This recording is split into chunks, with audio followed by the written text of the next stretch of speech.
Hey, what's up, everybody? We're back with more Rivals of Ixalan, which I'm thoroughly enjoying. My name's Timothy. Thanks for joining me today. We're going to jump right into our packs and see what we can get. Maybe we won't play Pirates this time. Ooh, maybe we'll take a Bomb Rare this time. Hello. Alright, so this card is absolutely insane, and it's going to push me into Black-White. I'm going to try my best to cut Black-White off. So, Profane Procession, 3 mana to put an enchantment on the battlefield. It doesn't do anything right away, but it lets you pay 5 mana to exile a creature.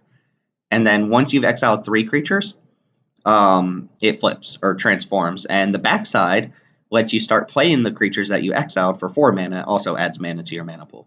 It is just a bonkers card. It is going to be slower against decks that have a lot of early game interaction, so you got to watch out. But if you can stick this on 3 and then start using it on 5, it's kind of hard to lose the game. You just exiles 3 of your opponent's creatures, and then you get to start playing their creatures. The other card that I would love out of this pack is Sadistic Skymarcher, which goes very nicely with the Profane Procession. But there are a lot of good cards in this pack. There's Guiltgrove Stalker, Skymarch, Reaver, Waterknot. These are all fine playable cards. I don't think I'm going to get Skymarcher back, but I am going to try to cut Black-White here and start off with a Bomb Rare. Ooh, Zatalpa. Well, Actually, this pack is very interesting. There are a lot of good cards for me, and it sucks that I'm going to be passing to the left, showing my opponent stuff. I do think Zatalpa is a card that if you start off with, you can really make it work out with cards like Knight of the Stampede. But I do think since I specifically want to be Black-White for this, I'm going to cut the Legion Lieutenant, because if I pass that to the left after passing Skymarcher, which Skymarcher might have been the best card in that last pack besides the Procession, then I'm going to be showing the person to my left that, hey, Vampires is open. The problem with that is that there's also a Skymarcher here and a Moment of Craven, which is showing my opponent that, hey, Black and White are open. But maybe they'll take Zatalpa. And there are still a lot of good cards. There's Crash and Tide, Hunt the Weak, Knight of the Stampede. These are all fine cards. But if I want to specifically be Black-White, I'm going to take this. This is a risky way to start because I don't know that Black-White's actually going to work out for me. But I'll try to cut it as much as possible, and hopefully it works out. On that note, I'll take Voracious Vampire. Pretty solid card. Evasive threat that makes another creature evasive, pushes in a little bit of damage early on. Blazing Hope does nothing. Legion Conquistador I don't mind picking up, but they usually wheel if Vampires ends up being open. And Moment of Triumph's a nice little sideboard card. Jungle Creeper's a card, I guess, but definitely taking the Vampire here. Following that up with, wow, good pack. All right, so I do think my colors are fairly open here.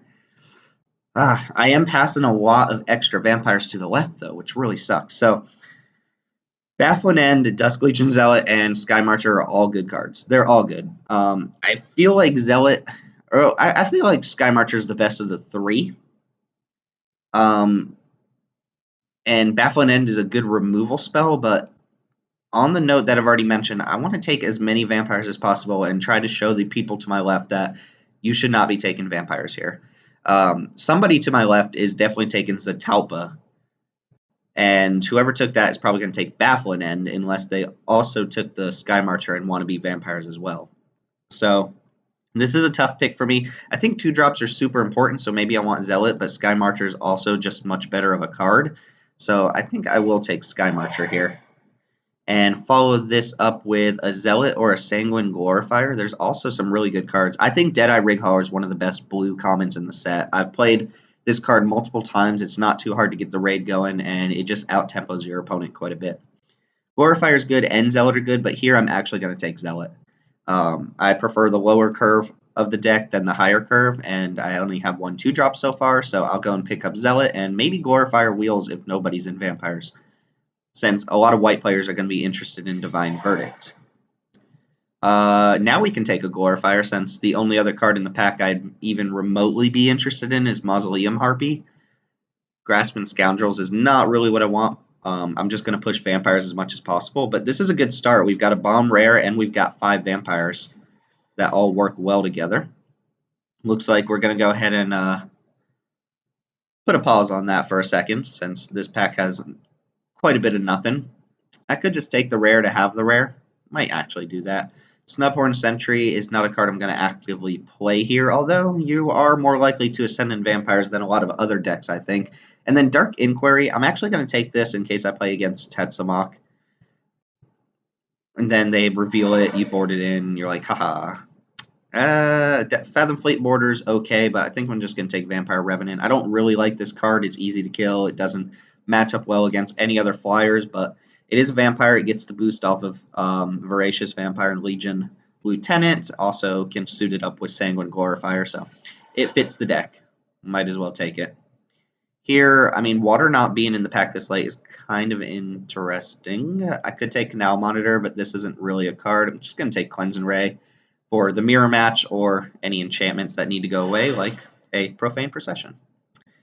Late Night of the Stampede here. I'm not going to play any of these cards. I'll go and take a Rosca Relic. Who knows? Maybe Zatalpa comes back. Although I think the ship has sailed on that coming back. All right, and we are not wheeling any of the vampires, as expected. I might have a really bad pack too.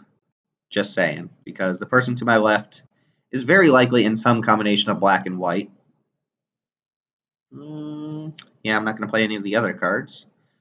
So, but hopefully this means that it translates into a really good pack 3. Yeah, I'll take a little stompy guy. So you can see the first half of the pack worked very well. Second half of the pack didn't really give me anything, and I'm not walking out with any premium removal spells outside of my Procession. Could have taken a Baffling End, but I do think the Sky Marcher is going to pay out a little bit better than Baffling End overall. It's also interesting that people are going to be inclined to bring in enchantment removal, which makes Baffling End a little bit worse too. Like, Cleansing Ray is just going to be an all-star against me. It kills every single card that I have in my pool right now. Like, literally just pops the Procession or pops any of my vampires. Cleansing Ray, very good. Sideboard card, very good sideboard card, I should say. Mystify a little sad. Enter the Unknown I don't think is very good at all. Or at least I don't see myself playing this. I might play this in a Merfolk deck that cares about +1/+1 counters or something like that. But I don't think I want to play it in Dinos. I could play it in Dinos too, just to try and ramp ahead. Wow, this is legendary though. Increase the odds that we draw it, eh? Aside from that, there's Glorifier and Dusk Legion Zealot, but I can't really go wrong with this. Note that if you flip the first one, you can actually play the second one. And then there are going to be some hands where we're kind of flooded on mana sinks and don't have a lot of mana, but I'm definitely going to take the Profane Procession. I don't see why that would be worse than just taking like a Zealot or a Glorifier here. I don't really want to pass that to somebody else either. It's kind of a that's the thing that just happened. All right, so ideally what I would like to do is just fill out the early part of the curve here. Pack 3, like I said, should be pretty good, but I'm not expecting this pack to go very well. If I can pick up like one more Lieutenant, like if the person to my left opened a pretty good rare and also a good uncommon like that, then I'll be pretty happy. And then we want token generators too. Legion Lieutenant's very good with token generators. The only other card in the pack I'm even remotely interested in is Sanguine Glorifier, but this is easy Legion Lieutenant. This one's even foil. Haha. Which in real life is like $10 or something like that. A lot of redundancy here. I wouldn't mind just filling out the curve with a bunch of Zealots too. They get a lot better when you have Lieutenants and Vampires and stuff like that. Just draw you towards your bomb rare. At least I have a backup Profane Procession in case things go wrong. Vampires is usually pretty good at stalling the game. Ooh. So, never mind. The person to my left is clearly not in black because they didn't take a rare, they took an uncommon, and they did not take Chupacabra. As much as I'd love Oathsworn Vampire, I think Chupacabra is just better. Chupacabra is the mythic uncommon. I think I'm already tired of hearing that, but am I going to pass this for a card that... This isn't going to come back. I'm willing to bet there's at least one other vampire player at the table, considering how pack 1 went, and the rare is kind of a bust, but geez, this card is a beating. And I do want more removal in my deck. A creature that's tied to removal is pretty good. I guess Profane Possession can technically exile your own creatures, and then once it flips, you can put them on the battlefield, but I don't see that being a line of play that comes up that often. It is kind of annoying to pass the little good 2-drop vampire, but I don't actually have ways to gain life right now. So he's not even looking that good. I'm looking to pick up things like Famished Paladin, Dusk Legion Zealots, this guy. Maybe more Voracious Vampires. Just vampires, that's all I want. Vampires and removal spells. Not even going to be too picky about what vampires they are, although not super into Vampire Revenant. Protean Raider is a good card. I can't play it. There's also Silvergill Adept. Geez, this is actually a fantastic pack. I think I'm going to show a little bit of restraint over Voracious Vampire and take Luminous Bonds here, just as a way to deal with pretty much anything on the battlefield. I do want some removal. It's looking like I might be able to pick up a couple more vampires this pack. Great Pirate, great Merfolk, pretty good Vampire. Dinos is looking a little slim here, but there's a lot of pickings for other people. And this is the only black card in the pack, though, so I don't think it's going to wheel. If we take our spells out, it's not bad so far. Like, we've got premium 2-drops, 3-drop, 4-drop. Alright, so decision time now. Oathsworn Vampire, probably going to be the pick just as a 2-2 for 2, but Squire's Devotion could be really good in this deck, too. Throw it on Exultant Sky Marcher, make a token that gets pumped by Legion Lieutenant. It is 2 permanents. The thing is, if there's another vampire player, they might actually take Sanguine Glorifier over Squire's Devotion. Squire's Devotion is more playable universally. Like, you would only play Glorifier in a vampire deck, but you could play Devotion in just like a dinosaur deck with a lot of big creatures. I do think I want a critical mass of 2-drops, though. Squire's Devotion probably going to be better most of the time, actually, until I have other ways to gain life. Wow, another Silvergill Adept? That's kind of crazy. Could take Evolving Wilds, but I think I'm going to take Divine Verdict here. Don't know that I'm going to actually be splashing for anything, so I'm not super into the Divine Verdict, but... Or, I'm sorry, the Evolving Wilds, but Divine Verdict is fine.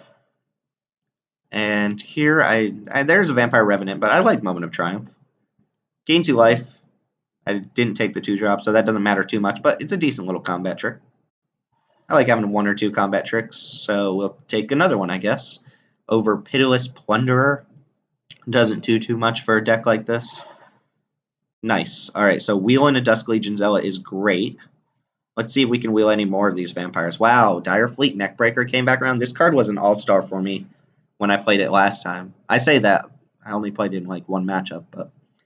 I'm not going to play any card in this pack, so I think I'm just going to take a foil, because why not? Who knows, maybe a 2/5 is good. Ooh, Oathsworn Vampire came back anyway. Looks a little bit better now that I have double Moment of Triumph. Take Sea Legs here. I don't really like Sea Legs. 5 2-drops is good. And 2 Moment of Triumphs is kind of good. I'd rather have a Vampire's Zeal, I think, but we'll see. And then with this coming back around, I'm kind of hoping that Voracious Vampire comes back around. I'll even take a Glorifier if that one comes back. Squire's Devotion. I do not mind Recover. I normally don't end up playing it, but I don't mind it. Alright, so we didn't get everything back, but we did get some pretty good cards in that pack. And for pack 3, we get to open up with... good pack overall. These two are very great. This is pretty good. We're between Anointed Deacon and Skymarch Bloodletter. Anticipating that maybe the other one won't come back. I think Bloodletter... Well, this is a tough pick.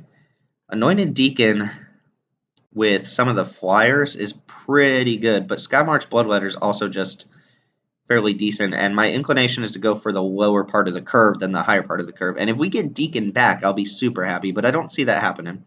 I think if I take Deacon, I don't get Bloodletter back. But I like Bloodletter a little bit more. I know a lot of people probably think I'm crazy for that one. Dang. Alright, this pack's a little bit of a bust for us. Probably going to take Shelter and Light. It's just okay. Deadeye Tormentor, Desperate Castaways are not what I want for this deck. And Heartless Pillage, I don't think it's going to be too good for us. So, yeah, it's going to be a sad Sheltering Light here. Huh. Alright, I could take Skullduggery. I might actually just take Ruin Raider here.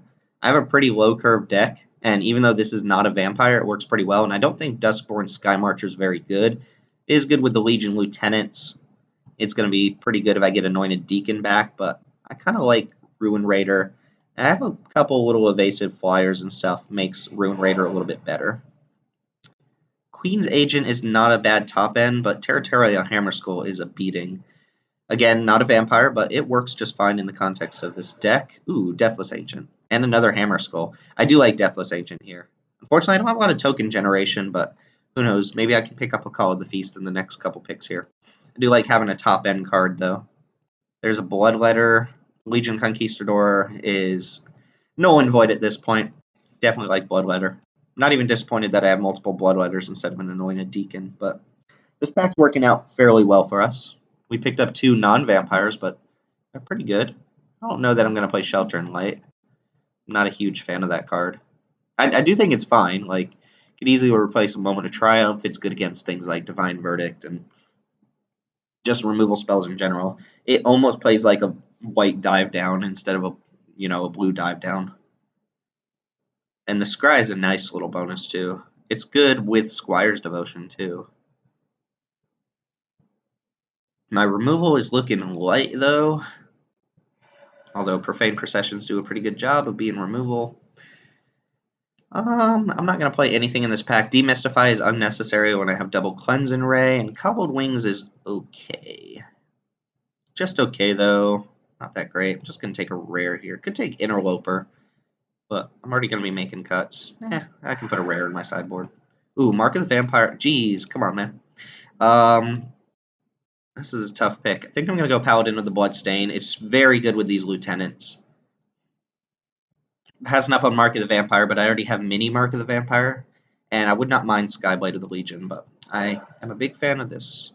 Encampment Keeper, I don't think we're ever going to get to that point. Probably just take a Duress. I'm not going to play this card anyway, so, or at least I'd have to be scrapping for playables to want to put that in my deck. Looks like we got a nice little 16-land deck here. Not a bad curve either.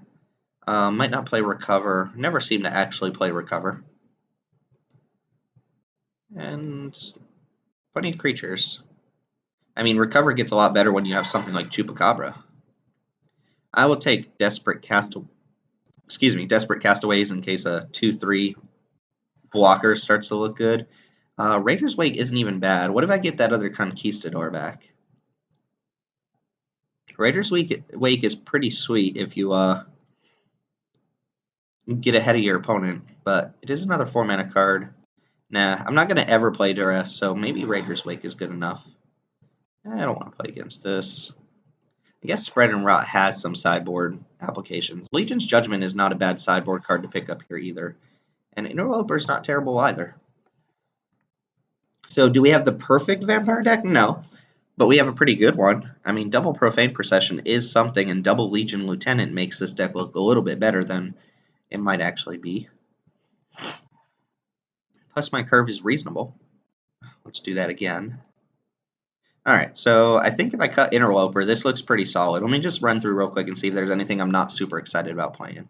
Hammerskull definitely staying in. I could play Recover, like I said.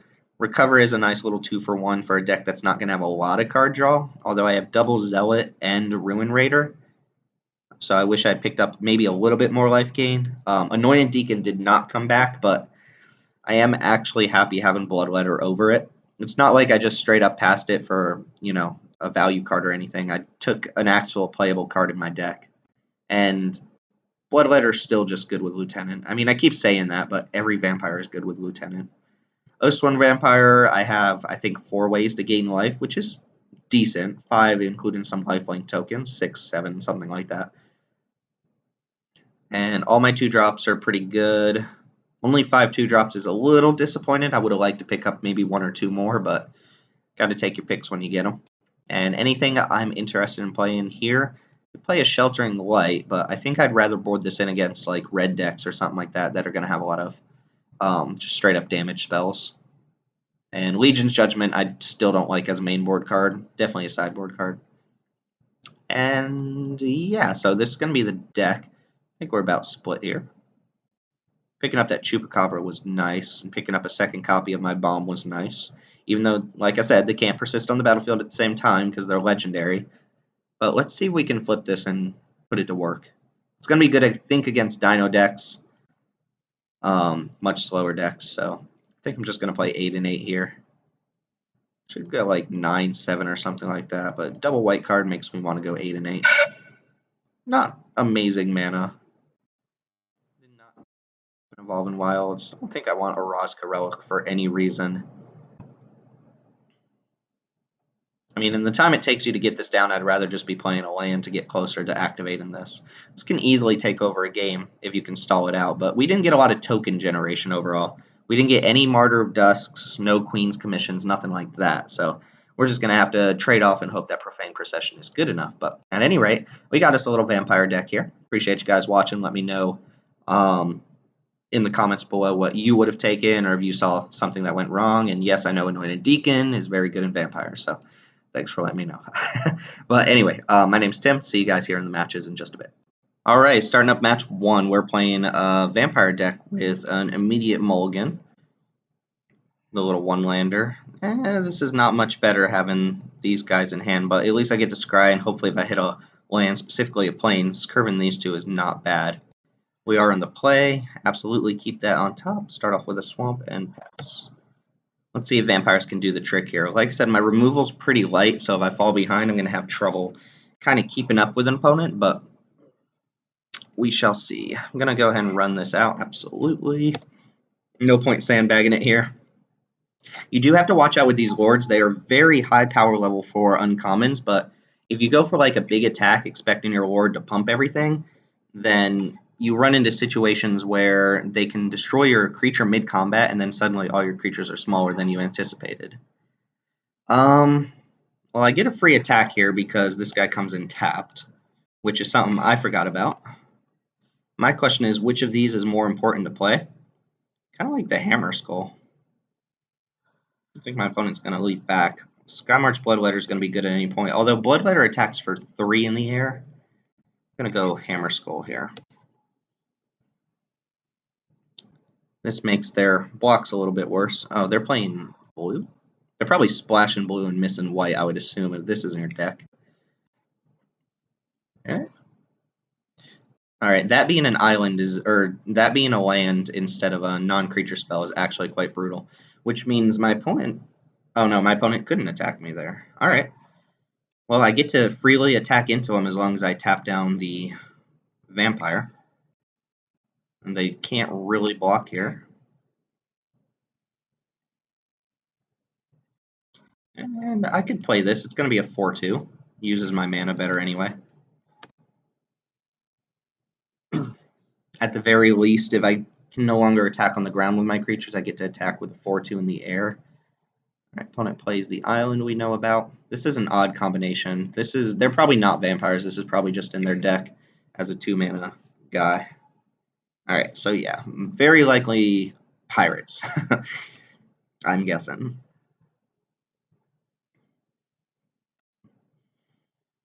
Okay, getting closer to this Deathless Ancient. So if I attack and walk this down, they can trade the Vampire for my Lieutenant, which I don't really want to happen, so I'm just going to attack for 4 in the air. They have Skullduggery, these two trade, or at least I get a nice 2-for-1 off of them. Plus I get to play Bloodletter and put a 3/3 flyer on board. Seems fine.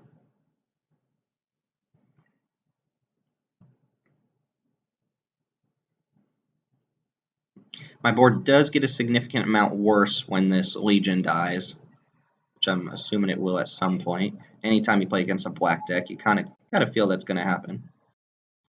And from this point, I'm really happy drawing anything that draws me cards. If I hit any Zealots, they're going to be great. They just put a 2/2 on board and cantrip into something else. And 7 power worth of flyers here.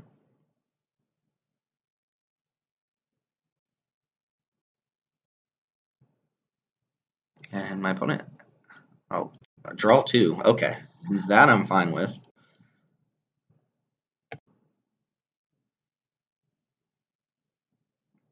All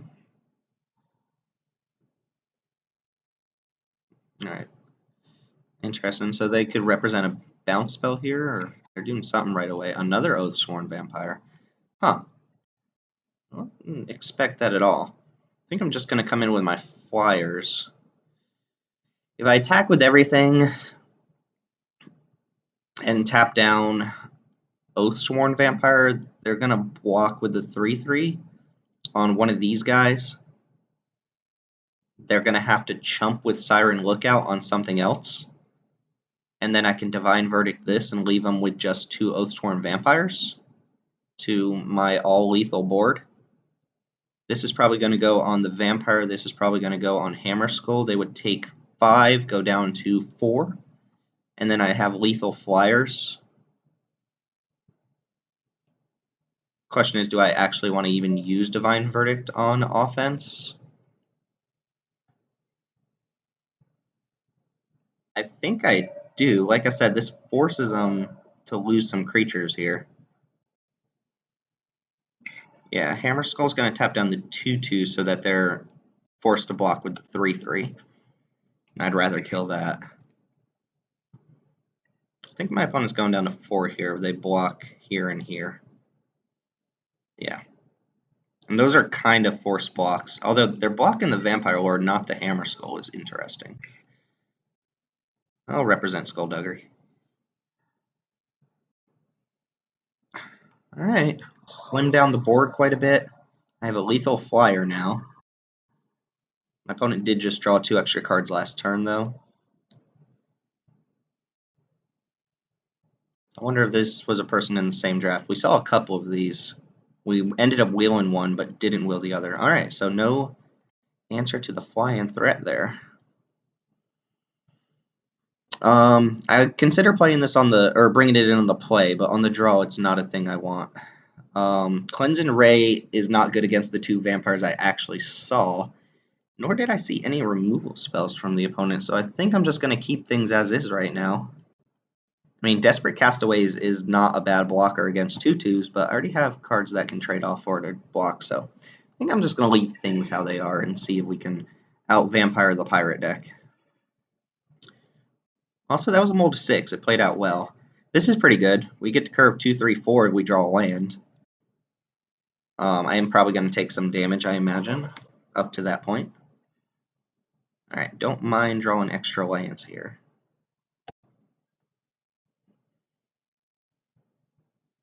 This is just a side note. When I have a bunch of lands of one type and only one of the other, I usually run out the single land first. It doesn't really matter in Limited, but there are times in other formats where people are going to make you discard early on, and you're going to probably want to discard a land a good number of times. And if you do so, you're going to want to discard the land of the type that you have more of. So I just get that out of my hand, especially when it comes to random discard in older formats. Things like Hymn of Turok, which randomly make you discard 2. It's just, in my opinion, better to get the land that you would rather have in the long game out. Of course, there are some considerations. If I had like a double black card in my deck or something like that, then I'm going to play out my black sources first in case I draw that double black card, but that's just something I wanted to throw out there. Alright, Siren Lookout. Let's see if it's big this time. They did kill off my guy, but it's going to come back at some point this game. Alright, 1-2 again. I mean, I don't think that's what my opponent wanted. This isn't going to pressure me as much. It's also going to be easier for me to attack into. So you can see we don't even bounce anymore off these. I just slam into it. Question here is, do we go Hammer Skull or Sky Marcher? I think Sky Marcher because I'm going to want to play a 4-drop next turn. And I'd rather have a Vampire out already. Them having a Moment of Craven does make their Oathsworn guys look a little bit better.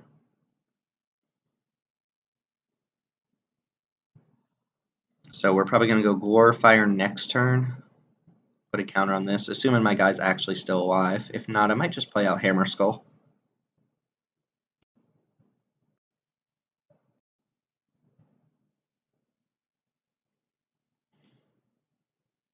I mean, this would be the most suspicious attack of all time. I'm not blocking. I could get him to use a trick here, but I don't really think I need to do that over 1 damage.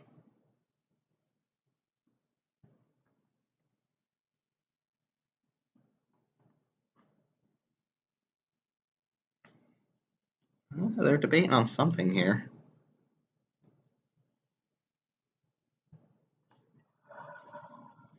Alright, I'll take my 1. Let's see what they follow up with. Keep in mind, my deck has trouble dealing with big creatures. Alright, vanquish the weak. Alright. So here, Sanctifier's still not looking amazing. I'm going to play Bloodletter. Just keep threatening them. Or I guess I could play Hammer Skull, but that still makes this play look a little bit worse. Alright, Bloodletter can come down.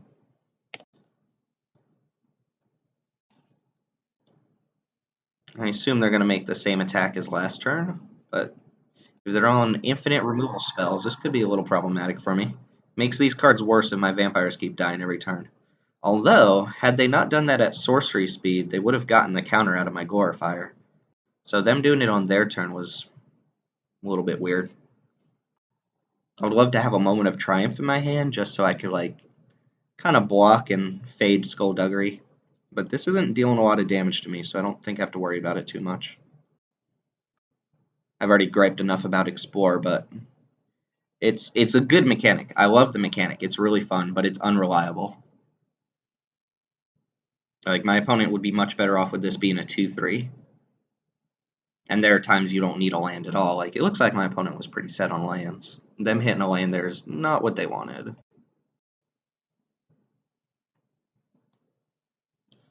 I mean, this attacked into my 2-3 last turn. I don't think it was because they had vanquished the weak, so I'm not blocking. Also, I deal more on the swing back than they deal to me.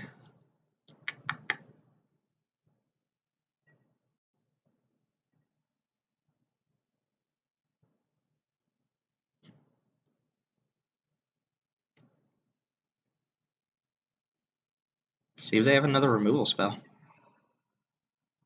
I wonder if they're lagging or something, because it's pretty slow plays overall. Ooh, Spirewinder makes it hard for me to attack, although I do get to put a counter on this and jam anyway. And there's that moment of triumph I was talking about. I'm still going to make this play here. This gives me 2 3/3s on board. This cannot put a counter on itself. Yeah, it cannot, but I do get a nice clean attack here. At some point, my opponent's at 7 permanents. This is going to ascend and get a little bit bigger, which will be annoying.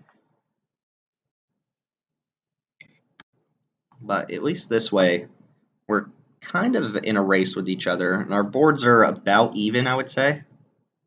If they have Skullduggery, they can block. So I'm kind of ruling that out now. I wonder what they have that they keep jamming this into my creature, but it's not Skullduggery. Could just be like a bounce spell or Sea Legs. Might be Sea Legs. Give their guy +0/+2 or give my guy -2/-0. I expect both these to hit me this turn. Yep. I think this moment of triumph is going to be good at some point in this game. The Squire's Devotion 2. Ooh, sold the Rapids. Well, that's a card. If they suit it up, I'm going to have trouble dealing with it. What I could do here is go for my Squire's Devotion, just put it on, say, my flyer, and get really ahead in the race. That goes poorly if they have a removal spell of any sort, so what I think I'm going to do is just jam with both my creatures. They're not going to block, so I'm not going to use my Moment of Triumph, and if they do, I have the Moment of Triumph, and then just play these two. Take another big hit in the air. I'd rather not use Moment of Triumph here, but if it gets their stupid hexproof creature off board, I'm fine with that. Like, if they go Mark of the Vampire and Soul the Rapids, I'm going to have a very tough time dealing with it. In fact, I'm not going to be able to deal with it, so. Alright. Dude's on board. I mean, I can kind of race them back, but I assume if you have this in your deck, you have auras to put on it. My opponent is just like a random flyer deck. They are not really tribal at all. 2 vampires, 2 pirates that we've seen, a snake, and an elemental. But they have 4 cards in hand. For some reason, I know I feel it. I feel a Mark of the Vampire coming on this Soul of Rapids. And then we're definitely going to be going back and forth with Lifelink. Problem is, their Lifelinker is harder to deal with, and mine is smaller. That might not happen.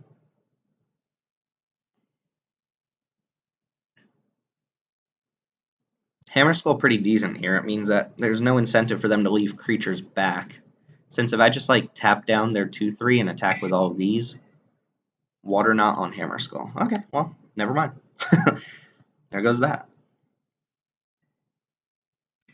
It's really weird to put that on Hammer Skull, though. Let's see if they actually attack with everything, though. Because if they attack with everything, why put Water Knot on Hammer Skull? Just there. 6, 7, 8 permanents. I'm not blocking. Are they trying to double block me or something? They could just have a bounce spell. What does Recover do for me? Gets back Exultant Sky Marcher. So what I can do here is go Squire's Devotion on my flyer. This is really bad against a bounce spell. If I go Squire's Devotion on a flyer, and then I manage to get any lifelink damage, I can replay my Oathsworn Vampire this turn. Likewise, I could just recover Exultant Sky Marcher, so I don't need to use the Squire's Devotion in case they are holding up a bounce spell. So what I think I'm going to do is just jam with the 3/3s. If they go for a double block, I'll Moment of Triumph. If they go for a bounce spell, then yeah, I get a little bit. Ooh, Dire Fleet Poisoner. Okay, so that's going to trade off for this thing. Guess I should have anticipated that, but I didn't think they were fully pirates here. Oh, that also gives this Ascend. Oh, I see what you did there. 5, 6, 7, 8, 9. Oh, Water Knot is 10. Gotcha. Alright, I do think they're going to block and block, so I get to eat their Spirewinder here. And then these two trade. I assume that's what's going to happen. But one up not to assume, eh? Oh, just there? Okay. Fine with that.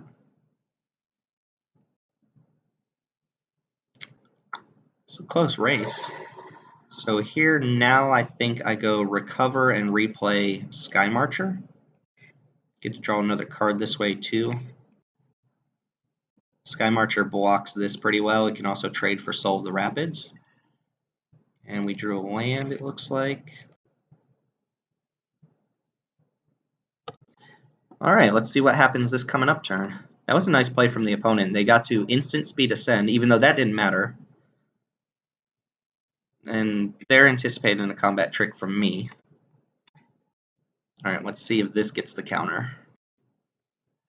It does not. It gives you an island.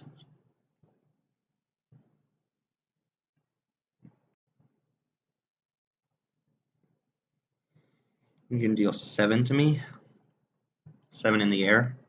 No block, or no attacks. Huh. Alright, well, that's a thing.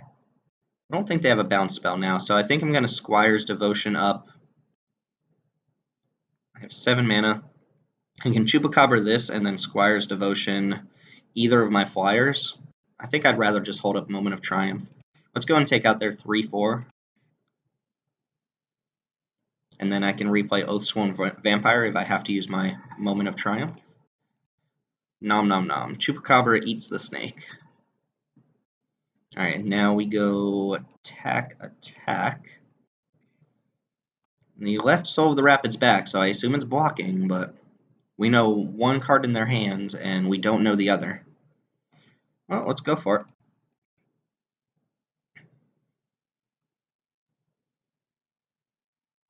Nice.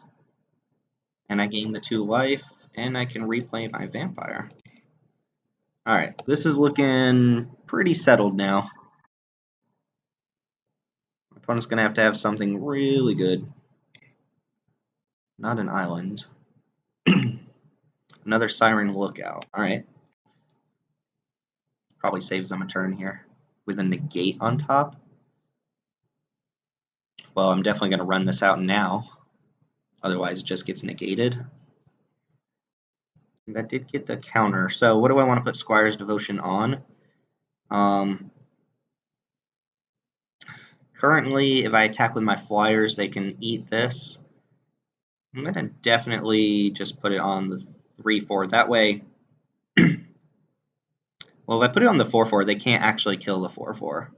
Whereas the 2/3 they can kill, but they'd have to trade off a lookout. So I want to put it here. And then I can serve with everything but the Legion Zealot. And if Oathsworn Vampire dies, I can just recast it, or I can play Vampire Revenant. We know they're drawing Negate next turn, and I'm not particularly scared about that. So everything coming in, minus the 1/1. They've got to do some blocks here. Uh-oh, do they have something in their hand? They could.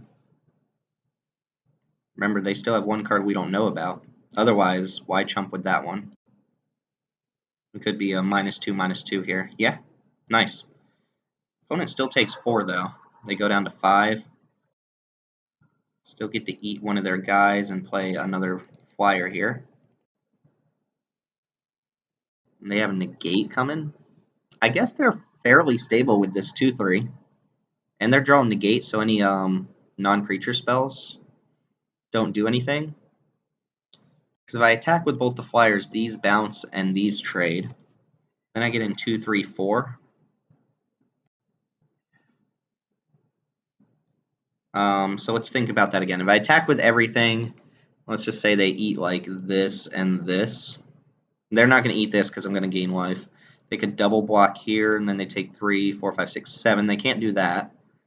They could go block here, and take 2, 3, 4, and go down to 1.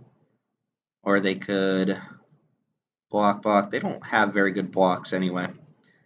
Block, and take 5. Yeah, they've got to block everything, I think. Or they have to block with both their creatures, but they do get a profitable block off this one.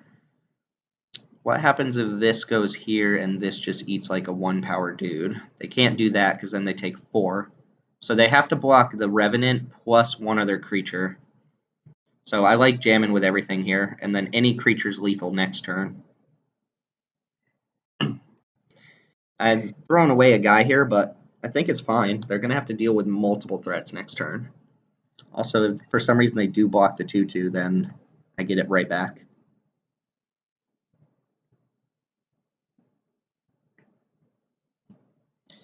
Oh, they're going to block the 2/2? That's not what you want to do. I guess it's the same as just blocking this, right? Because I gained life off of my lifelinker. Oh, wait, what did I F6? That's kind of gross. Alright, you have a negate and one other card, and all my threats are lethal. So if they have another Moment of Craven, it does fine for them. But if not, I think I just win by attacking through. I'm just going to hold on to that. There's no point casting it, since they have negate anyway. If for some reason they pull around, I don't want them to bring in more enchantment removal. No, we didn't draw in either of these games. Profane Procession. Alright, let's see if they have something. All I have to do is get one creature through.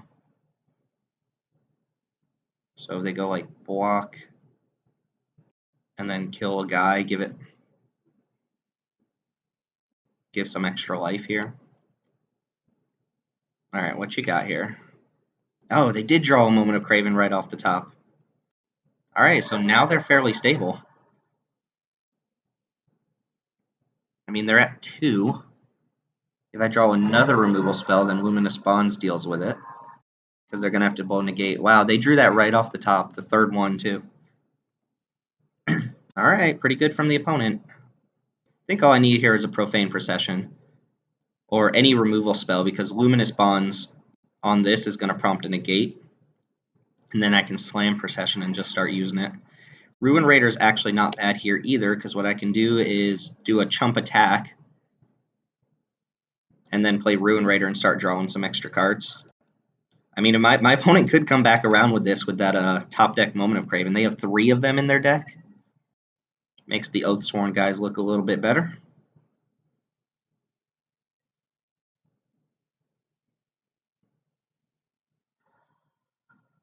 I'm going to play this out now and play a Ruin Raider.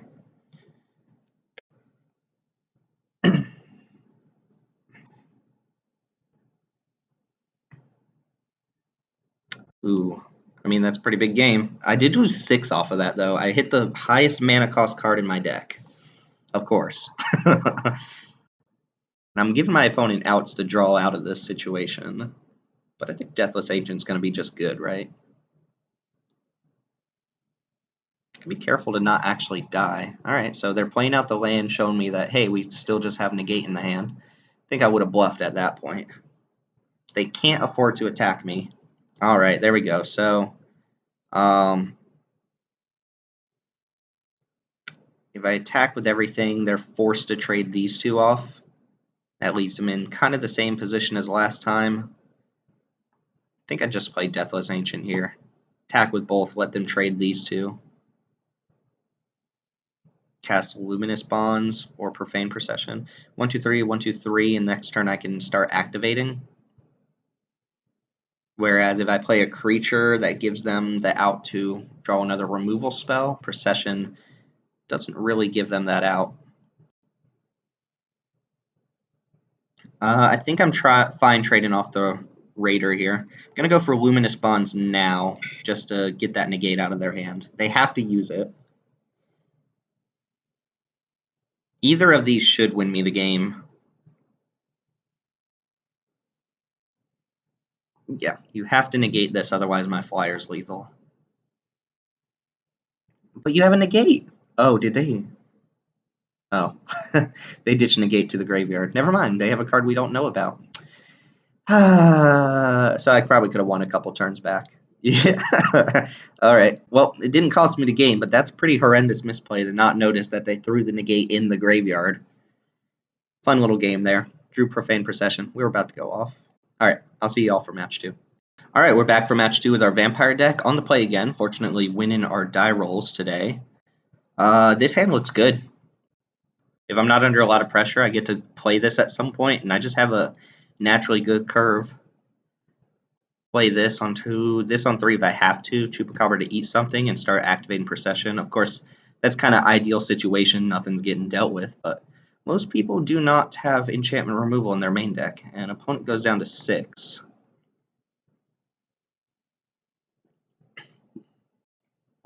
Need to make it a habit with that last game of just check in when my opponent explores whether or not they put the card in the graveyard or not. Because it was probably right for them to just throw negate in the graveyard at that point in the game. But my mind did not think that that was an option, and it certainly is. Dimension Lieutenant plus Bloodstain Paladin is pretty good. Opponent thinking very heavily on this mulligan. This is the type of hand that's way better on the play than it is on the draw, which is fortunate for us. This was a very nice pickup too. This card is just, it's ridiculous. I mean, it doesn't just win you the game on its own, but it's kind of annoying, right? Might pause this until my opponent figures out their mulligan decision here. We'll be right back. Alright, so the opponent kept and scribed their card to the top, so we're going to go ahead and lead off with a Swamp and pass the turn, and play Lieutenant on turn 2. Although if I draw like an Oathsworn Vampire, I might actually play this on turn 3 instead. If I draw a Zealot, I'm still going to lead with the Lieutenant. Moment of Triumph, not a bad draw. We're just looking to hit lands right now, though.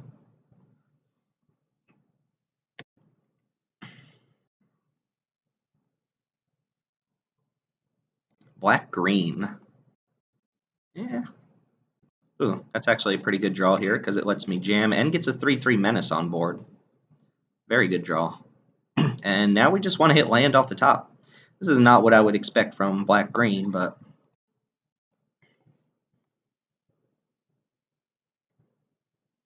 nukes Tom. Get a nice little hit in here. Probably take a hit back. Actually, never mind. My guy can actually block his guy. The weird feeling they're not actually black-green. Alright, they're black-green. Jungle Creeper is an annoying card. Yeah, they can't attack. I'm going to attack with just this, and if they double block, I'm going to go Moment of Triumph on it, I think. Otherwise, I'm just playing Profane Procession. Drawing more of my 4-drops is not quite what I want to do here. If they don't block at all, I'm going to play Profane Procession just past the turn. But trading this trick for these two, my creature seems okay. I don't think they're going to block. But what do I know? And either way, that's fine. So show my opponent that I got something pretty ridiculous coming up. And it also exiles, so it's good against Jungle Keeper. But it's not going to happen for a while. Cost 5 mana, right? Alright, they got a Zealot. That gets them out of their mulligan situation. It's also a Vampire, which I'm a little salty about. Just a little bit. Imagine Jungle Creeper smashing. That means I get to make the same attack next turn and even profitably with Moment of Triumph. Good, good, good. We'll see if I need to use Moment of Triumph. If not, probably play Paladin here. They could have 1 green. I don't know any 1 green instance. Yep. Alright, Moment of Triumph it is. Or do I just want to make that trade and play Paladin and hold on to my Moment of Triumph? You know what? I'd rather just get another creature on board. I think I'm going to say okay to this. And take out 2 creatures for 1. This seems great. Already got in a bunch of extra damage too. Alright, Paladin coming down with the Vampire Lord. Not to be confused with the Yu-Gi-Oh card Vampire Lord. If they attack with Jungle Creeper, I'm going to block with Paladin. The less creatures they have, the more likely it is that Profane Procession just takes over the game. Looks like maybe they're missing a land drop. And they'd probably keep this back on defense anyway at this point. Yeah, so like now we go boom. And this is fairly bad position for the opponent. I'm not entirely sure how they deal with this. Because I can just activate this every turn for the rest of the game. Or at least for the next 2 turns. Take any creature they put on board. And then once it flips, I'm just getting free creatures. I don't know what they were thinking about there. Maybe they were just reading it and like, what? But we're dealing 8 this turn. They're just dead next turn. Like, they can't play a creature here unless it's hexproof. Profane Procession just eats it. Yeah, this card is absurd. And they showed me World Shaper in past. Like, now I know you have World Shaper. Wow. I mean, I was already doing fine enough, but this just locked the game up very easily. They got some Merfolk. They got Jungle Creeper. They're playing black-green like graveyard shenanigans, is what it looks like. Legion's Judgment didn't look like it had any good targets. And I guess I just don't care much about any of the other stuff here. So I think I'm just going to send back as it was, except be on the draw this time, and probably not with an ideal hand, and not against an opponent who mulligans. So we'll see what happens. I hope that alone was just like an indication of how powerful Profane Possession can be when you're already ahead. It's a little bit worse when you fall behind, right? Like, we're going to be on the draw this time, so it's not just going to take over the game. But my opponent being able to play only 1 creature per turn and me just having activations on this is an incredibly ridiculous thing to play against. Alright, so unfortunately we don't have double white right now, but I'm doing fine. Ideal draw would be either the Ward or a Zealot next turn. I would not mind Oathsworn Vampire, even though it comes in tapped, so imagine I'm probably getting hit for some amount of 2 damage or such. Yeah, this card's good. And if I draw a plane specifically, I'll lead off with Sky Marcher. If not, I'll have to just run out Vampire here. Which is kind of annoying. But it is nice that this Moment of Triumph is going to make up for some lost life at some point in this game. Hardy Veteran's a very good card for a 2-drop. It's a 2/2 on your opponent's turn, but it attacks as a 2/4. It's just very hard to block early in the game. Now, my opponent plays Jungle Creeper or something here. I'm actually under quite a bit of pressure. But they didn't play anything, which is great for me. And we did not draw the extra plane, so we're running out The valueless vampire. And if this dies, my glorifier actually doesn't do anything. Although, I might just play procession next turn anyway. Just start stealing creatures. We'll see. There's a chance that it just dies here to, like, Reaver Ambush or, what's it called? Vanquish the Weak. The slightly worse Reaver Ambush. Reaver Ambush is a weird card to have in the set, considering that it's the same thing as... Ooh, they have a Poisoner as well. Well, that's kind of gross. Question is, do I want to take 4 here? I think I'm going to take 4. I like the idea of my Glorifier coming down and making a 3/3. Then I'm probably taking another 4, although Glorifier can block this. It is not a pirate, by the way. It's just a human. This card's good. Drover of the Mighty. Just has a mana fixer, and they have blue in their deck. Oh, and Moment of Craven? Alright, opponent's killing me. I am dying slowly.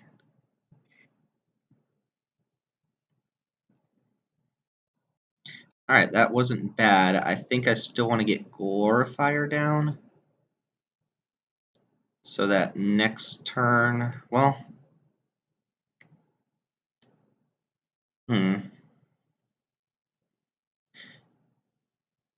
I still need to draw planes to do either of these in the same turn anyway, so I think it might be more important to get Sky Marcher down and then hopefully bump it up with Glorifier. I don't think I want to take a turn off for Procession, because then I'm taking 5, potentially 7 damage if they play a Dino. But I'm pretty far behind here. I do think Moment of Triumph is going to be good, but this is a Death Toucher, so I'm going to have to, like, just let something die here. It's going to be Hunt the Weak. Ooh, my opponent's just got it all this game.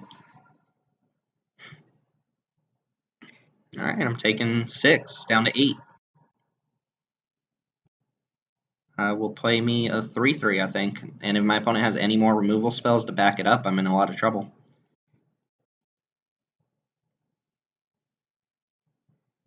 They can freely attack with this 3/3. In fact, they can attack with this too.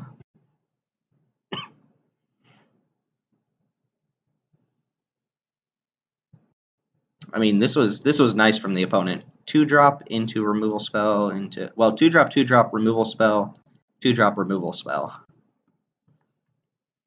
Did not see any of that in game 1. Granted, they were missing a mana. They missed a land drop here too, by the way. If this survives, then I can go Procession plus Moment of Triumph or Procession plus Vampire next turn. And be careful not to just die here. I'm not sure what my opponent's thinking about either. Ideally, they go for like another Hunt the Week on Veteran in this or something, and I get to blow them out, but something tells me that might not happen. If they have another removal spell in hand, I'd probably just lose on the spot, because that's going to be 3, 4, 5, 6 this turn, and this is going to come in tapped. I would have to draw something pretty significant. Paladin of the Bloodstain would be really good. Squire's Devotion would be a great draw next turn. Alright. You're up, bud. Let's see what you got. Vanquish the Weak won't do it. Reaver Ambush won't do it. Dusk Legion Zealot won't do it.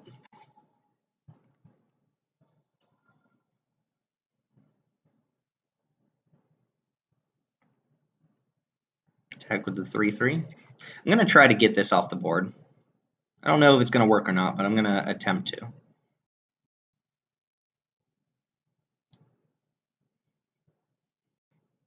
Ooh, they're going to go for something. Skullduggery, turn this into a 3/5, turn this into a 2/2. Well, I'm going to save my guy.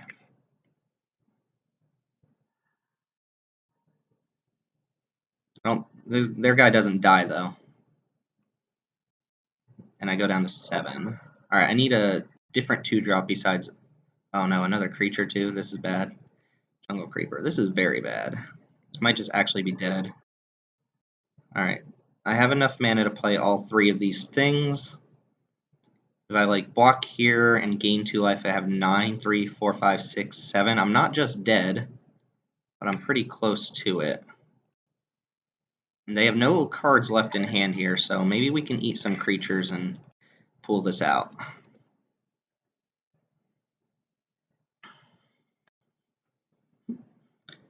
3/3 Death Touch. Oh, Jungle Creeper can come back to their hand, though. And they just drew something off the top that they're happy about. Whoa, Hostage Taker. Okay, well, sure. Alright, not beating that one. Opponent's got a very good deck. We just didn't see it in game one. I don't really like bringing any of this stuff in here. Shelter and Light's fine against the removal spells. Hunt the Weak and stuff like that. It's probably a tad bit worse than Moment of Triumph anyway. Alright, we're just going to have to use the power of being on the play here. Which is good for us, but that was brutal. They had tricks all up and down the curve. Moment of Craven, Skullduggery, Hostage Taker is just absurd. We don't have good ways to deal with Hostage Taker. I mean, I have a Chupacabra, but imagine they Hostage Taker Chupacabra. Divine Verdict's not great on it. Luminous Bonds isn't what you want for a Hostage Taker necessarily. We do get a good keep, I think. Granted, if they play a 2-drop before we play a 2-drop, that's going to be good for them, but not a bad curve here.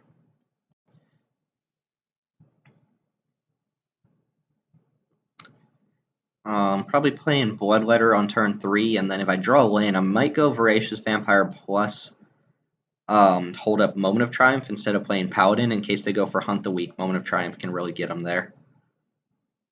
But we'll see how it all plays out here. I do need to draw a land for that to be relevant anyway, since we just got savaged by our opponent. And I realized in the last game I was probably going to have to block a Jungle Creeper there, which they could just put back in their hand. Would have been pretty bad for me. Very close to stabilizing, though, with untapping with Profane Procession. All right, 2-drop. Yeah, I mean, that's relevant in this matchup. Got to watch out for the little Death Touch guy. All right, looks like they might be constrained on what colors of mana they have. They are playing 3 colors, but I think the blue is only for Hostage Taker. They're going to kill my guy in response. Not bad. Let's make my Vampire worse. Now I'm definitely just going to run out Paladin. Alright, 3 mana. We're going to see something here. Drover. Drover's good. Wish I had a way to actually get that off the board right now, but I don't. It's tempting to just play Profane Procession, but I have to guarantee I hit another land next turn for that to be real good. So what am I playing? Probably Paladin, because I imagine my opponent's just going to play a creature next turn. Hunt the Weak would not be great there. I can play a Hostage Taker here, which would be very good. Now, if the board doesn't change that much, I might take a turn to play Procession and just hope to hit my land in the next 2 turns, see if this kind of gets them. They could have brought in like Naturalize or something like that. That is not the worst thing they could have played against me, though. Chupacabra is a good draw, too. Alright, so if I go Voracious Vampire and pump this thing, I get to attack with both. Could get Skullduggery here, but Moment of Triumph's pretty good against that. Or I could just do it on this and attack with a 4/3. They would have to trade both creatures. They might do that. What's more important? I think I'm just going to pump the token and...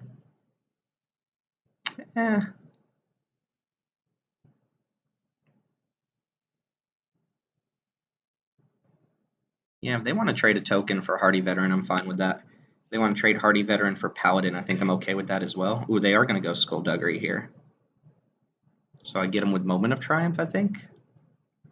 Or do I just let it happen?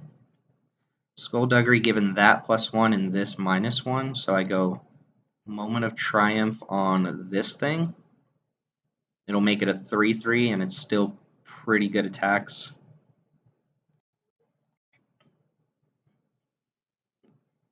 Wish I had a way to kill Drover. Kill their blue source. Alright, and then resolve that. So now I get to attack with 2 3-power guys. And if they want to trade Hardy Veteran for either of them, that's fine. I think the less creatures they have on board, the better. I anticipate this might block Paladin, or they could just take 6 here. They still have a mana open too. Alright, they took 6. That's good news for me. We traded 1 mana combat tricks. Ooh, Crested Herd Caller is kind of pretty good. Pretty good. Might play Chupacabra. Oh, I don't actually have a second Black Source, do I?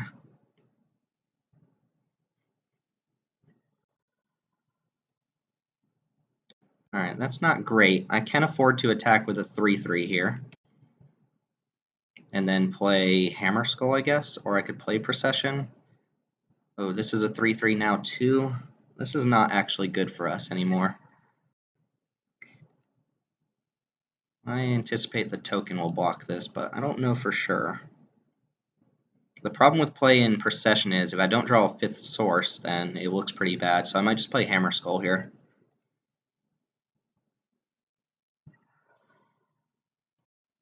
Yeah, they're going to untap with 4 cards and 5 mana, maybe 6. It's pretty bad for me. Chupacabra could turn it around, but I still need to draw it, because if I kill their Dino, this goes back down to being a 1/1. I'm pretty happy with that. Alright. Let's play Hammer Skull. I think our opponent's got the advantage on us here, especially if they have like a Hunt the Weak in hand or something like that. Might be in a lot of trouble. This thing tramples. This card is good, like very good. 5 mana 3/3 with trample that makes a 3/3 with trample. It's also good if you need Ascend. Just anything that puts 2 bodies on board is pretty sweet. Uh-oh. That's something big. Ooh, Colossal Dreadmaw. Alright, I need to hit Chupacabra mana now. Yes. I think I'm just going to play Chupacabra. That lets me attack this turn too. If my opponent has Hostage Taker, this goes very poorly, but I think they might have played that had they had it. And then now I can go Procession plus Vampire and start activating Procession 2 turns from now. Also get to attack here and here, tap this down, and they don't really get to block me.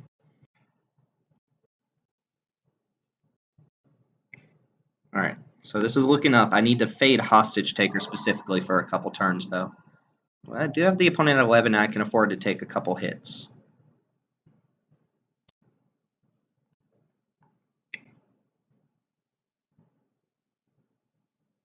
Another 4-drop. They're going to Hunt the Weak something. At least that's what it looks like. They killed my Hammer Skull and pumped up their Hardy Veteran. Am I willing to trade these 2 for this?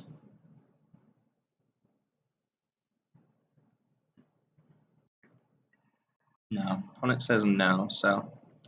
I don't have attacks here against my opponent's army of 3/3s, but I do have Profane Possession. Let's see if they have a Natural Eyes. They might, actually. This card is good enough to bring something like that in against.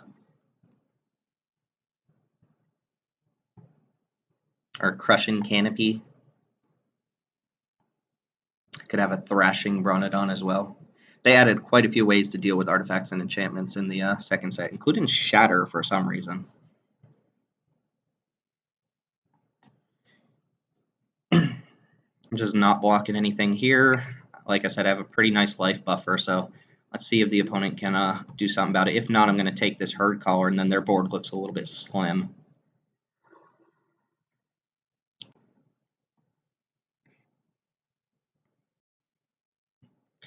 Border. Oh, they lose 2 off that as well.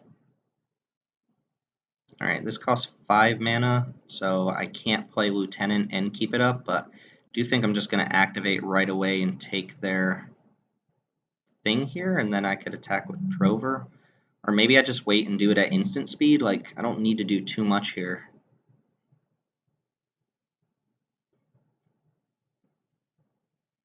Another land would be great too, so I could play this Lieutenant, but I like the idea of just activating Procession.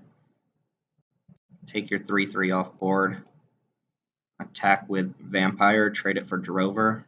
They have 2 cards in hand. They've used all the removal spells we already knew about, so I'm not sure what's in their hand. Plus, if they lose this, they can't cast their Hostage Taker if they draw it. So I don't think they're going to want to do that. Let's go ahead and... I think I want to pressure them a little bit. I'm going to activate now and keep up a moment of heroism. What happens if I attack with everything? They eat one of my 2/2s, take 5? No, I'm just going to do this.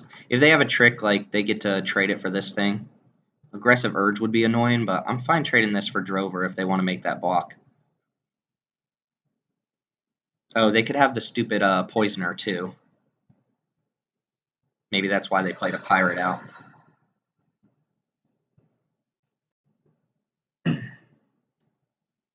Hostage Taker wouldn't even be amazing for him because I could just Profane Procession it. But ideally, hitting a land is what we want to do, so I can play out Lieutenant. It might be right to just play Lieutenant and start smashing anyway. I don't think they're going to be attacking me anymore. Could be wrong. They have 3 cards in hand. We don't know what they are. Start exiling your dudes. Get rid of this. Maybe this.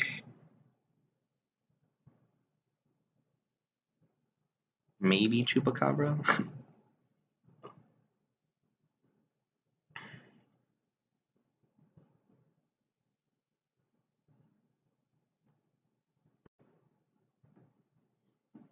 Alright. What is this going to be? Another Hunt the Week? That was Impale. I could try and trade everything here, but I'm not going to do that. Ooh, that is a good draw because... Oh, wait, actually. Same position, right? Same position. Now if I get rid of this, I can swing with everything. I think that's what I'm going to do.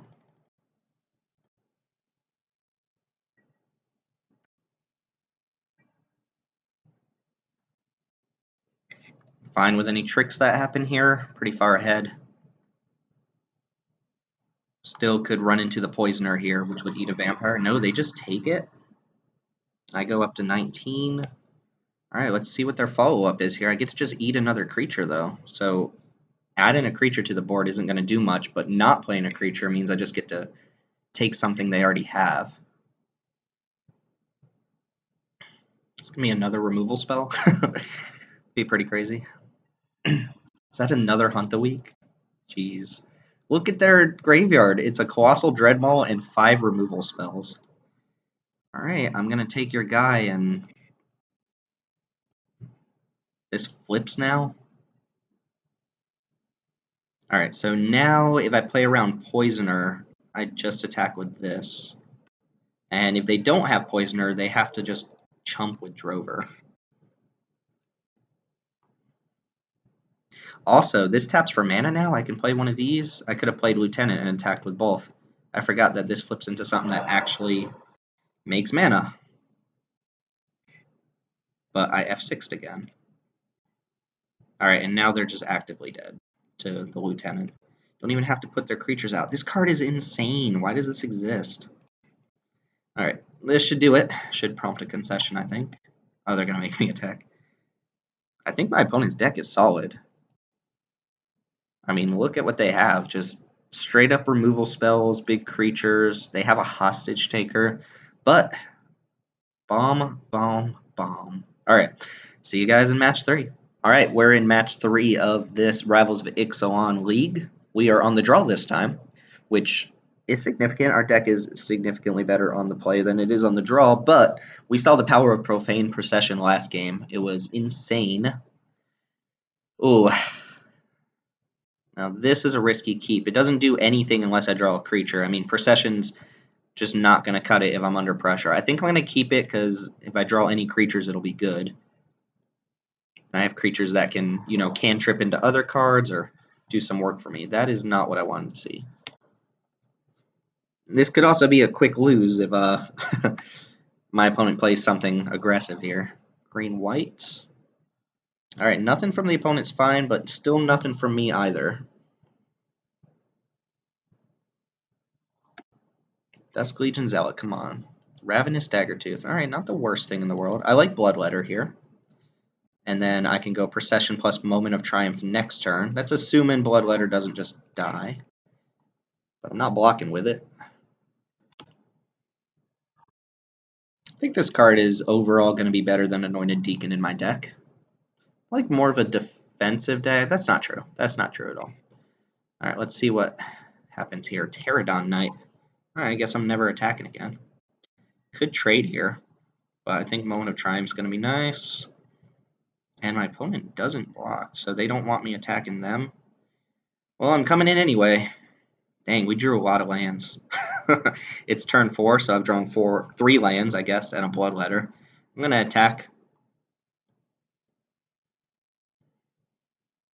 And then play Procession. And I can actually start activating this next turn. Hopefully they go for the block with Pterodon Knight. Make it to just Moment of Triumph them. Nice. This is perfect. So trade my 1 combat trick for their 4th turn, basically. And I gain some life. And now we go Procession. We can just start activating next turn.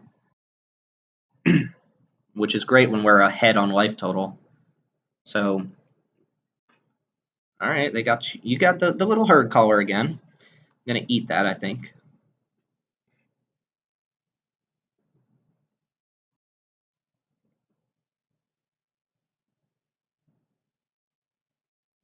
Alright, that'll be good at some point, not this turn. I could hold this back and try to trade with Daggertooth, which I think would be fine. But I know for sure this is going away.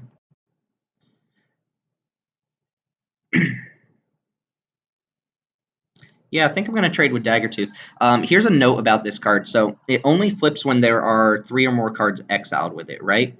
But if you exile a token, that doesn't count. So this can just permanently exile tokens. I believe, I'm not 100% sure about that. It says if there are 3 or more cards exiled with it, transform it. But since tokens never actually hit exile, you don't transform it. Ooh. Alright, so that's pretty good. My opponent's going to try to race me here. I get to eat this creature with Profane Procession, though. So I'm going to take a big hit this turn. Alright, no 2-drop would be nice from the opponent. It's going to take a couple turns for me to really pull ahead with the Procession. Because it's got to hit Daggertooth now. Could also just play out some creatures. But I think I like doing this. And just keep taking my licks for now. This can block the little vampire token pretty nice.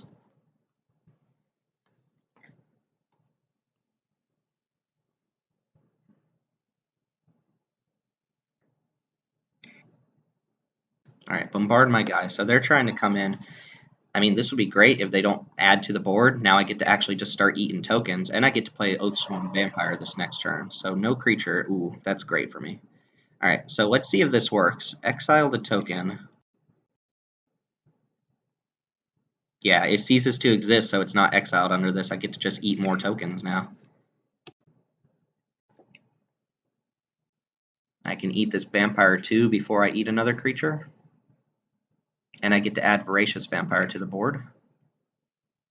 And then I just get to start eating my opponent's guys.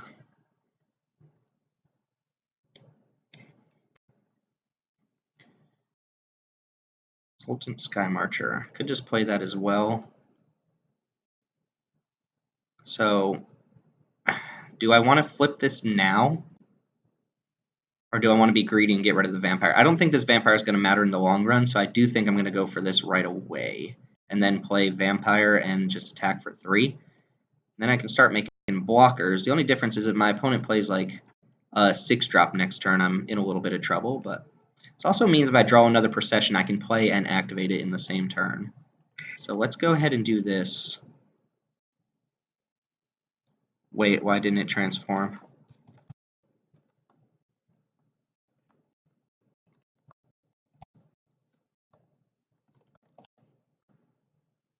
Yeah. So opponent asking why it didn't transform when I exiled that token. Does this come back in transform it? So I think it stays tapped. Oh no, it's untapped. I can just play something right away. Wow. All right, so let's go ahead and, yep, exile that. Now it transforms, and I don't have enough mana to actually play it, but I can play Vampire and attack for 3. Now this is a beating. I mean, I'm at 8 now. If my opponent plays like Colossal Dreadmaw, I could be in a lot of trouble. But like I said, if I draw another Procession, I get to kind of go off, right? Alright, there's a Colossal Dreadmaw. I can combat it with what's under here, though. Recover. Getting back Sky March Bloodletter. Alright, so I have 9 mana to use. This cost 4 of it, so I can go like play this, activate, and put this 3/3 thing on board. 1, 2, 3, play it. I think I will recover here too. 1, 2, 3. Never mind, I can't cast recover. 1, 2, 3, 4. Yeah, I can't cast recover as well. I'm gonna sit back on defense here. We'll go for a big block on Dreadmaw. If any of these die, I can recover that. I kind of like the idea of just recovering Bloodletter, though. Already veteran. Okay. Playing that pre-combat's kind of weird. Alright, now they draw all their 2-drops. Alright, they're empty-handed. I don't think they want to attack with Dreadmaw. Alright, let's go ahead and put 1, 2, 3, 4. We'll put this thing on the battlefield. Seems like the most relevant. Ooh, Luminous Bonds kind of shores this up, right? Takes away their most important thing. Do I want to go recover this turn? I think I'm still just gonna 1, 2, 3.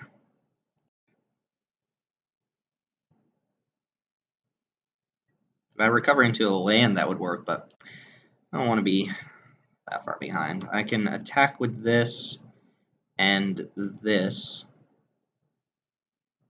and trade the Voracious Vampire for whatchamacallit? I'll just attack with a 3/3. What if they... Nah. Alright. We'll just attack for 2 in the air. Then we get to just throw out this Armasaur if they attack.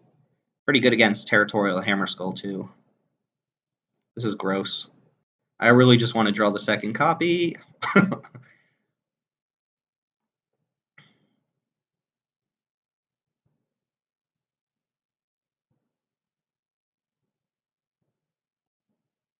Bombard from the opponent, too. The only red card we've seen.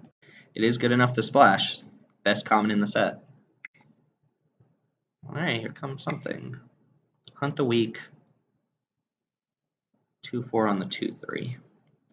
I don't have anything that's going to pump that in response, so that's going to happen. Let's see if they attack. I don't think you can attack at all. 1, 2, 3, 4. Let's put out the overgrown Armasaur. Hammerskull of my own. I'm going to go recover this turn, and I think Bloodletter is actually better here. The 1 life could matter. See what we draw off recover, because if we draw a land, I can play it. Yeah. Alright, so now I can go 1, 2, 3. Bloodletter, still keep this up, get the last creature out from underneath it. And I for sure want to do some attacks this turn.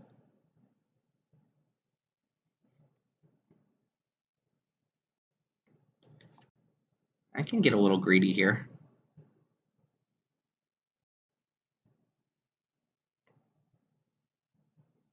They don't have amazing attacks against me. I'm going to play, or put another creature out. Oh, wow. All right. That bad? They just conceded, and they drew the next 4 cards. Jeez. Profane Procession is a beating. Cleanse and Ray doesn't do anything. Shelter and Light could be good. But like I said, I still think Shelter and Light is worse than Moment of Triumph. Moment of Triumph, I mean, let me kill their stupid Pterodon Knight. Sheltering Light would not have.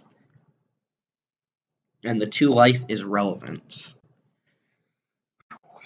Alright, so opponent, again, in green and white, they have options to take out my procession. I think Divine Verdict is enough to make me keep this hand, but it's slow. Again, I drew fairly well. The problem with this one and keeping it is that I don't actually even have black mana. Alright, Hammer Skull is not a bad draw. Just at least playing something by turn 3 seems okay. This is like Hardy Veteran or something. It's not too bad. Raptor Companion is a little bit more annoying. That's not bad either. If I'm going to draw lands, I want to be able to cast my spells. So I'm going to probably take like 6 off of this or something.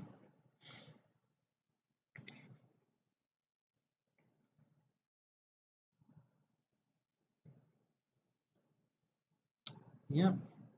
Followed up with, ooh, actually don't care about that at all. Flood is not where we want to be right now. Let's see if they like bombard this or something. I don't think I want to just straight up trade.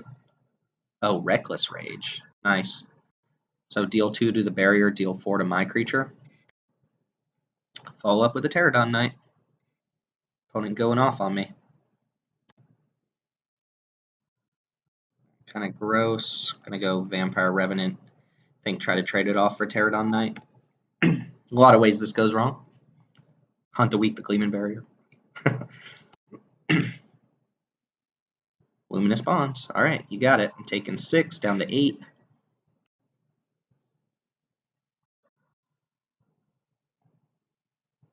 Chupacabra does get me back into this pretty nicely. Because I get to eat the Pterodon Knight and threaten to trade with Raptor Companion. That was a very good draw. And Divine Verdict is probably going to deal with something. My opponent missed a land drop at some point in this game. If they kill the Chupacabra, I still have another shot at just like playing a creature, but if it's Hunt the Weak, no, Hunt the Weak wouldn't do it. Was that another Reckless Rage? Oh, Mutiny. And follow up with another creature. Opponent's really doing it on the removal here, aren't they? Give me a 2-drop. Would I rather play that than Glorifier? No, actually, I'm going to play Glorifier this turn because if it dies, if they have another removal spell, I just die to their creatures. But if it doesn't die, I trade it off for, or I threaten to block this, or trade it off for Raptor Companion. Then I can play both of these things next turn. I think that's pretty good at stabilizing overall. I mean, they could just have one more removal spell to really push it in there. Like Bombard would do it. Any removal spell would do it. Hunt the Weak would not do it. Watley is a card. Let's read this. Put a loyalty count for each creature you control. Target creature gets +X, where X is the number of creatures you control. Okay, so that's going to have to block there. Yeah, that's exactly enough that I have to block. So I have to just chump, actually. It doesn't get trampled, though. So I'm still in it. But now they have a Watley on board. I'm going to -1 next turn. No, they're going to +1 next turn. Ooh, it's not bad.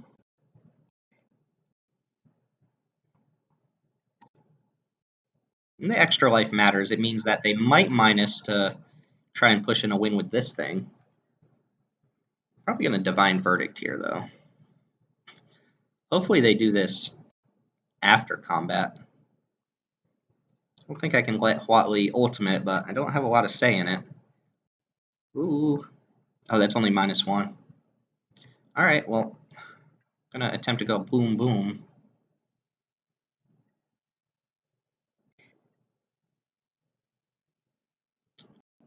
Yeah, we're going to block here and Divine Verdict the other thing. I still need to draw creatures for this to be relevant. Like if they play another creature here, I'm in trouble. Alright, I'll take it. Doesn't really pressure Watley. Watley goes up 2 a turn if they don't play any other creatures. You get an emblem with whenever a creature enters the battlefield under your control, you draw a card. I don't know how I would ever beat that. Ever. And this plus is the 5. Guess I'll play to my outs here.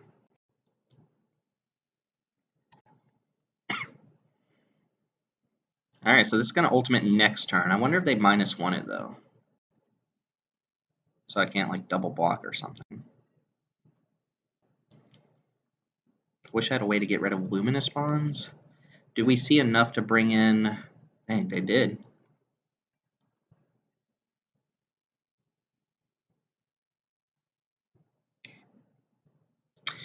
Alright, so what I can do here is...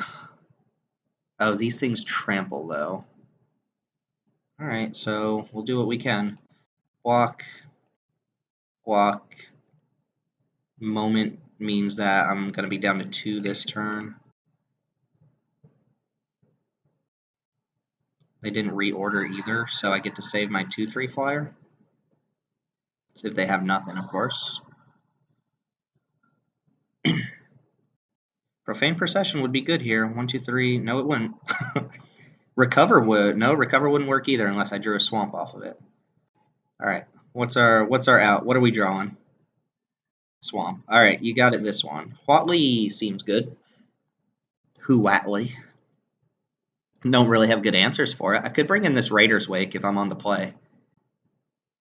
Legion's Judgment actually should probably be in my deck anyway. For the big guys. Although it's not very good against the other guys. One thing I can do is pump their creature and kill it with whatchamacallit. Seems kind of wonky, but it's a play that might come up. I'm not in love with Vampire Revenant. Although they didn't show us ways to deal with 1 toughness creatures, so maybe I am in love with it. It does pressure Planeswalkers nicely, though. Do I need Legion's Judgment? They showed us 2 Colossal Dreadmaws, right? Did they show us 2? Maybe it was just 1, and I'm just really foggy memory.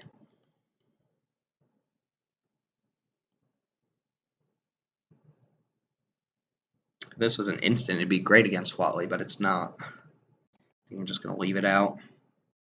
Hope to put enough pressure on my opponent. I do think Raider's Wake would be good against my opponent. All right, let's see if we got to keep all hand for the finals. Close, but not quite. All right, Swamp on top. If I draw a Swamp, this hand's decent. If I don't, it's non-functional. Not what I wanted to see in the finals here. All right. Well, we get to play, and Zealot makes up for missing a card from my hand. But the opponent's deck is good. And I might actually go Vampire here. Pressures my opponent the most. Mentioned this when I was playing 2-Headed Giant with my partner. This card is just good at any point you play it. You don't have to play it on turn 2. So I like to run out the things that pressure my opponent a little bit more. They reveal a Plains. Okay. So an 0-3. You can't really attack into it. All right, now that's a draw. I think I'm still going to go Bloodletter here. And just pass the turn. It's another game that could be taken over by Procession pretty easily if I get it down and have mana, but need to rattle off 2 more land drops in a row. There goes that Plains, and opponent's still full grip here. Daggertooth. Okay.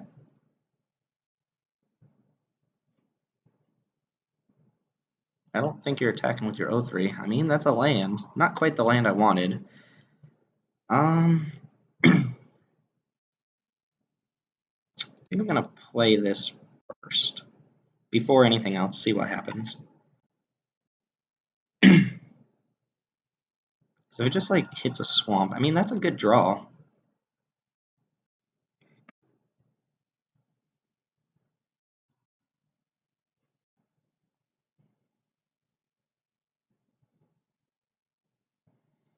ever draw another Swamp Chupacabra, it's going to be great. And if I don't, it'll be uncastable. Excuse me. Knight of the Stampede. That is actually scary. I will blow that up if I draw a Swamp here, which I did not. So my play here could be Procession plus Hold Up Moment of Triumph. Alternatively, I could play Bloodletter and Hold Up Moment of Triumph. The reason I say play Procession is because if I do draw the 5th land and they play an enormous creature, I can just start exiling it, and I'm pretty far ahead as far as the board goes. Not super far ahead, so I think I'm going to do that. Hold Up Moment of Triumph, just tack for 2 in the air.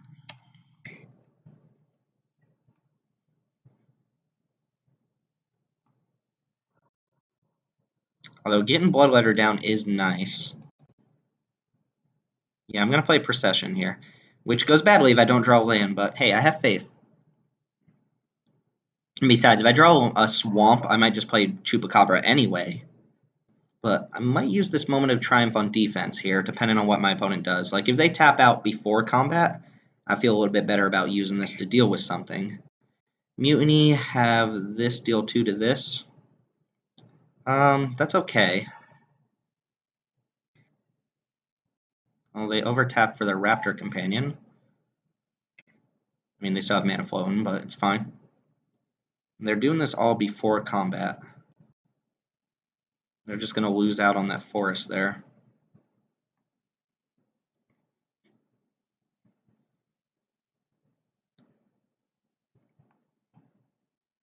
I would love to get this off the board.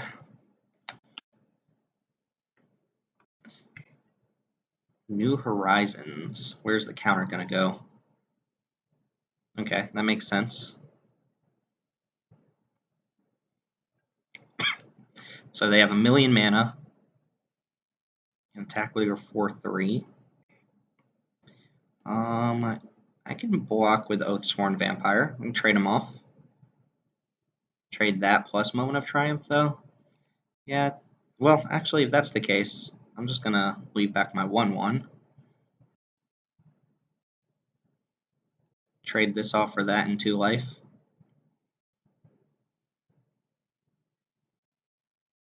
Yeah, it's not a great trade for me, but it's fine. My opponent goes up to 17 here. So I want to see a land, and then my opponent plays a Talpa. That's what I want. Not going to cut it there, so I'm just going to play Bloodletter and pass. My opponent has access to 2, 3, 4, 5, 6, 7, 8 mana for dinosaurs.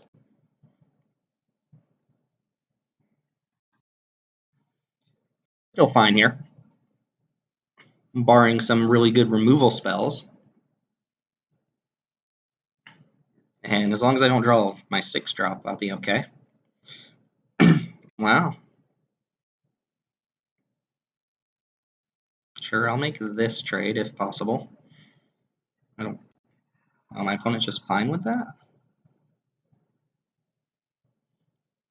So I got something to follow up with. Otherwise, that was a weird attack.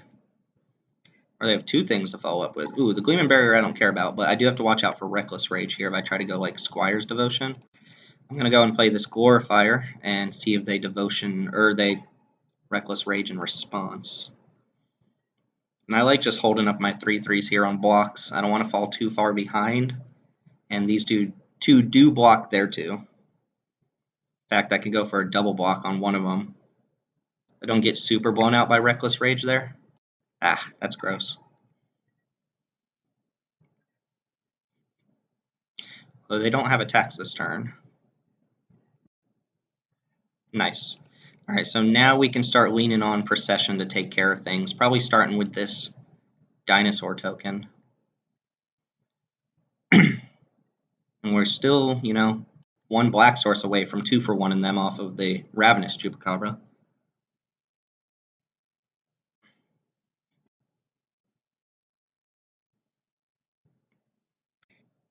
Reckless Rage on that and 4 to this. So if I get rid of their guy, my guy still dies. That's reasonable. I think they're going to be able to hit me for 5 this turn.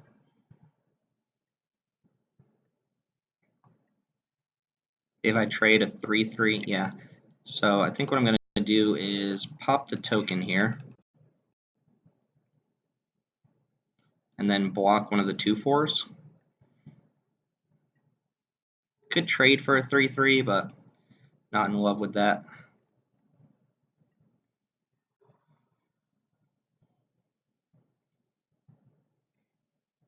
That's what my opponent needs to do, is keep pressuring me. Oh, wow, really?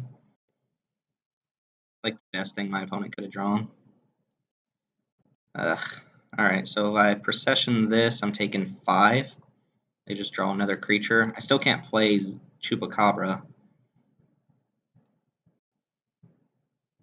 Maybe I was right to get rid of this and try and flip this sooner, because I am falling behind. Zealot does nothing here. So yeah, that's what I'm going to do, is just take my 5, exile the 3/3.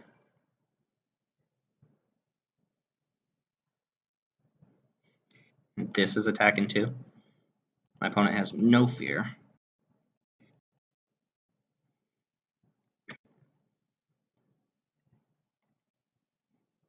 Yeah, it might have been right to get rid of... Oh, we drew the 6-drop too. Alright, I'm just going to exile another creature and go down to, looks like, 8 here. Barring some flash dino. In fact, I might get rid of this on their upkeep.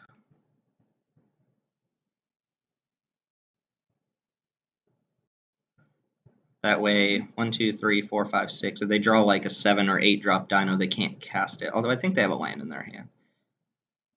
Let's wait. Let's wait.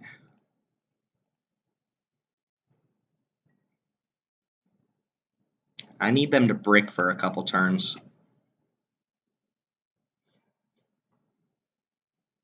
Boom. I got my opponent just doesn't even care that they're attacking with an 0/3. Black would still be a great draw here. Chupacabra would take precedence over Profane Procession, for sure. Oh, they played nothing. That's good for me. That's very good. Because now I can start kind of relying on this. Take out one more of their creatures. It's going to be like a Hardy guy or something, which isn't great, but maybe they just drew nothing these last couple turns.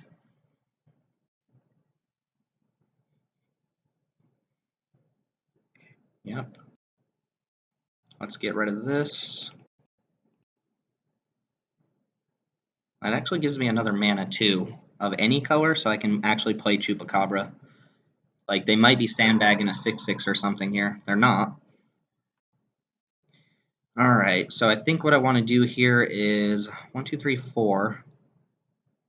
I can actually play Zealot and then use this on end step and start Squire's Devotion in afterwards. I could play Deathless Ancient, but my inclination is my opponent's holding at least a removal spell.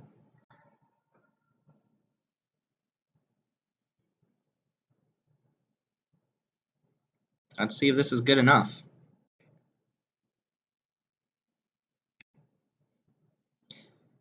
One, two, three, four, 5, 6, 7 mana. As long as it's not indestructible. Yeah, that's going to die to Chupacabra here.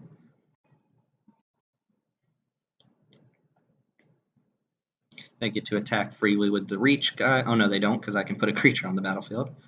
Let's go ahead and put out the 3/3 guy.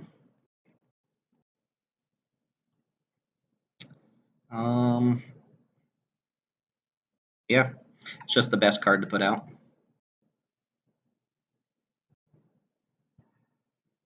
Alright, that's not bad either. Chupacabra coming down. Kill your 6/6. Can't really attack this turn.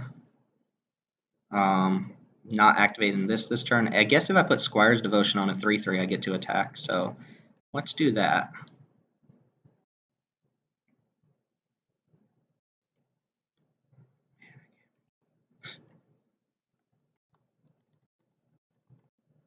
Yeah, my opponent's like, I can't beat that card. I have 2 of them. I am going to dump this on a 3/3 and attack. And my opponent conceded. All right. That was polite of my opponent. He said, "Good luck in your next draft. I can't beat it. Let's just you're good to go." Cool. We got another one. So we're at 4 trophies right now. I know I've only recorded 2, but we're doing pretty well in this format. Find the open tribe, stick to it, get rewarded. That was fun too. I think Vampires is one of the most fun to play. Profane Procession is absolutely nuts, and having the second copy meant that I just drew it more often. But it took over match 2 and match 3 pretty much on its own. When I don't think there are very many other cards that would have done that. And obviously, Ravenous Chupacabra being a beast that it is. And yeah, we got another trophy here. We're gonna keep rolling these forward. And thank you guys for watching. My name's Timothy. Remember, like, comment, and subscribe. It's obligatory that I say that. And I'll see you guys next time for more Rivals. All right, bye.